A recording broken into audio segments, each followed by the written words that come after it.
Yeah, and so, you know, obviously without MTA and Drew White, you know, that had something to do with it, certainly. But still, it just feels like Notre Dame played.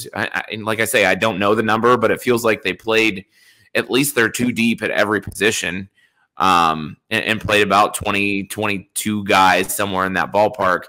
Maybe a few less than that because, you know, you take for granted that, like I say, they had a couple guys out, but regardless, you know, the depth on the defensive side of the football continues to wow me. I mean, you saw Riley Mills get a couple of sacks there. He's a guy that I've liked all year, a guy that I don't know, have a good feeling about, and you can kind of see why.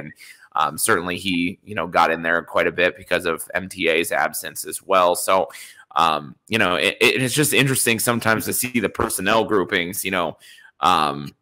Notre Dame has a bunch of hybrid type players that kind of can play all over the field, and I love that about the defense. And you know, it says something that they're starting to figure out how to put it all together and which groupings go best together and that type of stuff. And it really kind of came to fruition today against, like I say, you know, I mean, I know it was a team that was down their quarterback, and we've talked about that, but still, regardless, I mean, just all over the place. Drew Wright's a really good football player. MTA is a really good football player. Two of the best, you know, football players on this team. So take them out of it, you would think that Notre Dame, you know, would take a step back defensively. And in fact, I think they, like you said, played just about, you know, probably their best defensive performance all year. Yeah, and even though like you mentioned, the defense has certainly had its moments this year.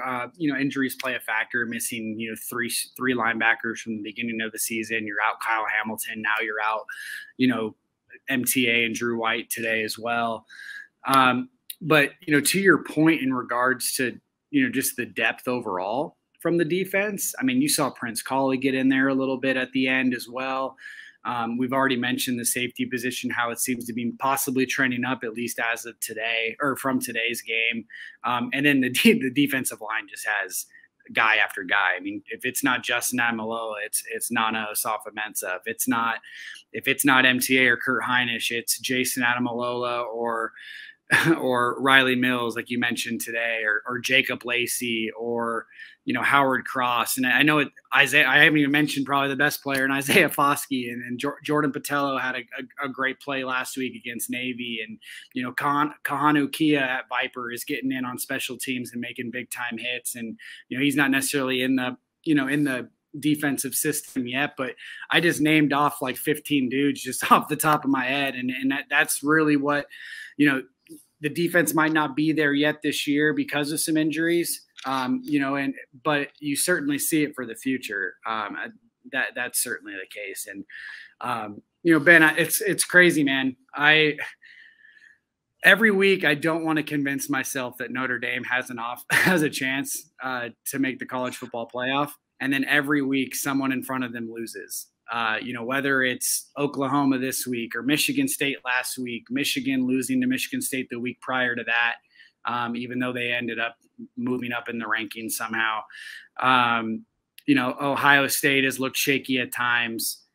You know, it's only a matter of time, you almost think, until, you know, Alabama maybe loses. I mean, I think, Ole Miss was beaten up on Texas A&M, you know, right before we hopped on. So maybe Alabama drops down a little bit. So I'm not saying I'm still not on board saying that Notre Dame is going to make the college football playoff. I would still say it's unlikely, but things are starting to happen. If Cincinnati loses, I would imagine Notre Dame probably jumps them, just like, you know, Michigan jumped Michigan State, and probably how Ohio State will eventually jump Oregon, because they'll have wins against Michigan State, Michigan, and then whoever they end up playing in the conference championship, assuming that comes to fruition.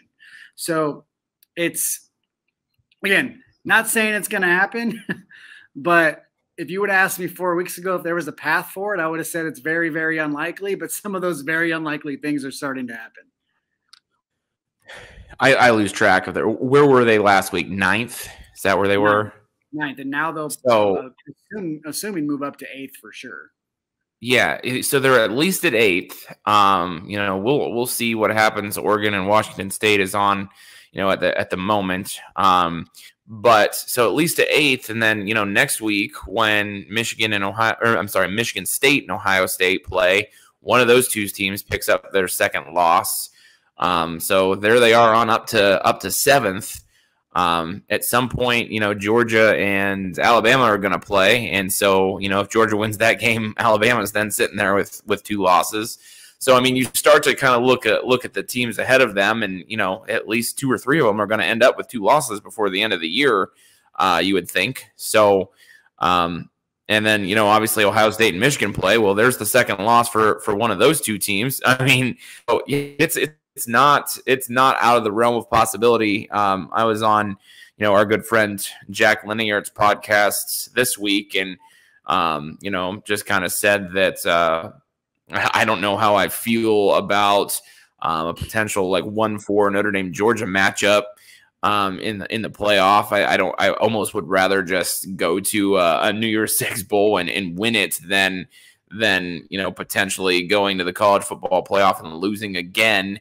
But at the same time, as I said on that podcast as well, it's also very hard to try to turn down a ticket to the dance. I mean, if you have the opportunity to go, you go, obviously.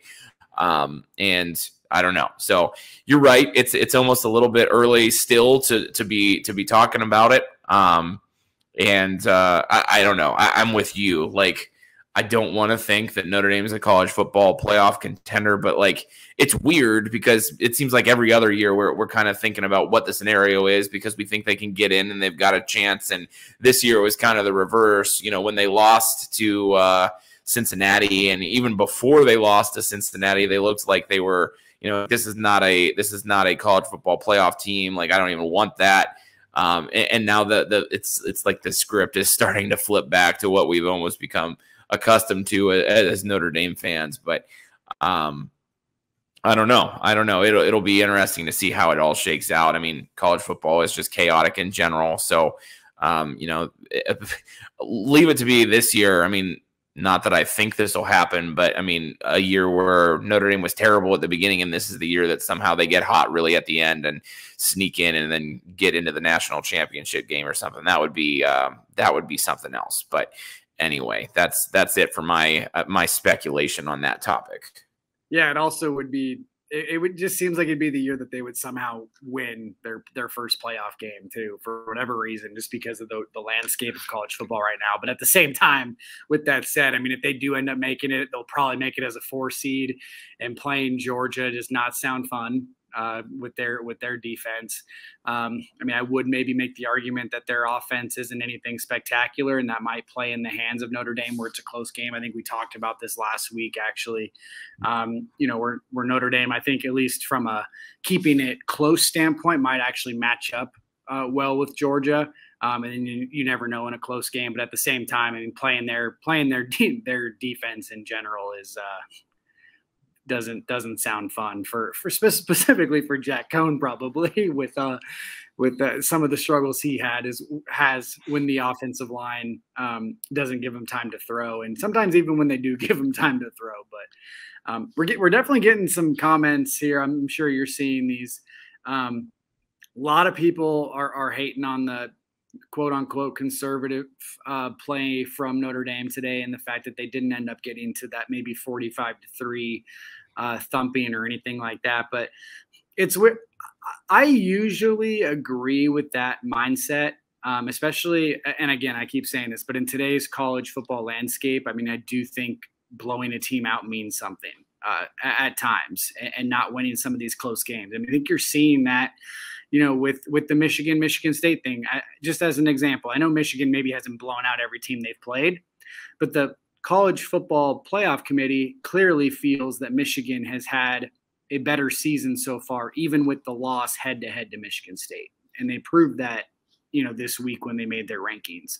And so, winning 45-3, I think, looks better on paper. But in this specific game instance for Notre Dame, I don't really feel like Notre Dame let off the gas or put their foot on the brake or anything like that. I mean, I think you can maybe argue that at the end of the first half, they should have tried to score or something like that with a minute 15 or whatever it was and 2 timeouts. That I'm fully on board with. Notre Dame, there's no reason not to try to score there, especially when you moved the ball like 20 yards right before you just decided to sit on it.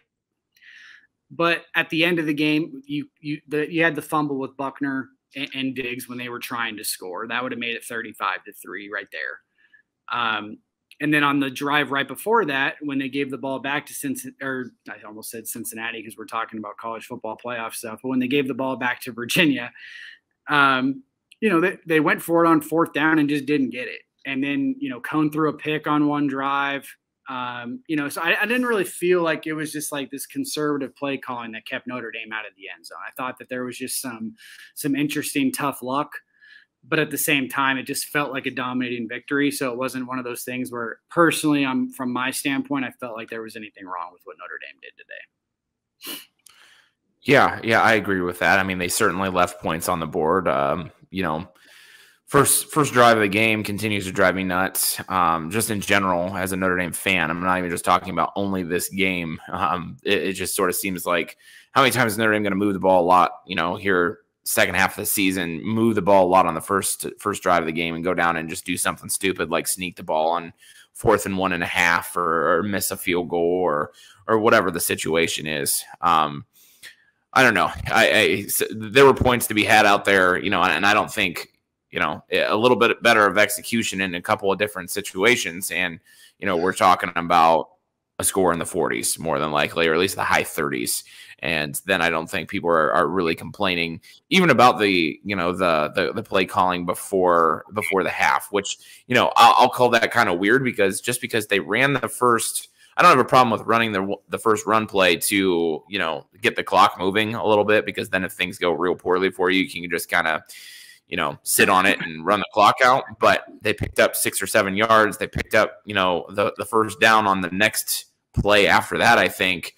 And then instead of taking a shot or two to at least try to get into field goal range, they just sat on it, which was like counterintuitive to what they were doing. If you were just going to do that all along, why didn't you just take a knee? So, right. I don't know. Just some weird things, certainly. But, like I say, we keep saying it in different ways. At the end of the day, they won 28-3. And it could have definitely been way worse. And, at the end of the day, I'm all right with that. How many times have we played worse teams than Virginia and not won 28-3? Let's put it that way. Yeah. Even with their quarterback situation, I would argue too. Interesting question here by Daniel De La Cruz, and we sort of touched on some of this, but it brings up a good point. I think I'm at the point as a Notre Dame fan, and I think the Notre Dame program in general, their aspirations are to win national championships. They might not be there right now. They might not have won a national championship since 1988, but I truly think that at least from a football standpoint, maybe not a university standpoint, I do think that there's arguments to be made that overall as a university, they don't care as much as the fans do about winning national championships as long as the brand remains. But Brian Kelly and the guys that they're bringing in, the coaching staff, the players, et cetera, their goal is to win a national championship every single year. And this year's no different. I do not think that if there was an opportunity to be the number 4 seed, that Notre Dame would want to turn that away, even though obviously they're not, that's not a thing that they do. But if there's a chance to play Georgia or Alabama, whoever the number 1 seed is, versus playing Michigan in the Gator Bowl or whatever, I'm absolutely taking the college football playoff, regardless if I think Notre Dame's going to lose 45-10 and possibly beat the opponent that they could have played in a New Year's Six Bowl with the same score, 45-10. So for me, there's not much to be said there. You take the chance to win a national championship every time, and you deal with the consequences of that loss or whatever later on. Sure. Yeah, I'm with you there. There's a very small part of me that just thinks, I'd rather go just win a New Year's Six Bowl. But at the end of the day, if you actually ask me for my dead serious opinion, I'm with you. I think that Notre Dame's little mantra, their slogan is graduating champions. And I know they talk about, there's more than one way to be considered a champion. And And so I don't know. Like, I don't know. Like it's frustrating to kind of be at this point, I guess, to a certain degree, because it's like at some point we need to. It would be nice to just be like a legitimate contender and not have to have the conversation. You know what I mean? Like to be a legitimate contender and not wonder, like, if we get into the college football playoff, are we going to get drilled again? So, and I think I think Notre Dame's getting there genuinely. I mean, you look at this particular Notre Dame team, and you know, they're not going to lose a ton between this year and next year. Obviously, they're going to lose probably Kyle Hamilton to the NFL. I mean, if he would come back, I would say that would be the shock of college football if he comes back. They're not going to have, you know, a couple offensive line players, including their best offensive line player in Jarrett Patterson. They're not going to have Jack Cohn, but you think that between now and next season, Tyler Buckner is gonna really take you know, a bunch of leaps forward. And you see freshmen playing, and you see depth on defense, and you see that Notre Dame can still be good on defense even without a Kyle Hamilton back there. So, you know, I think we're getting there. It's just that, you know, at some point it needs to get put together. That's not really what we started talking about. I get that, but I don't know. So, yeah, I mean, I think regardless of what happens with this particular season, the experience that these guys get is really going to be the number one thing. And whether that's playing in a college football playoff and losing or whatever, not that I want them to lose, but I mean, I think that experience is going to be valuable for them when their actual window is what I would consider legitimately open in the next 2 or 3 years.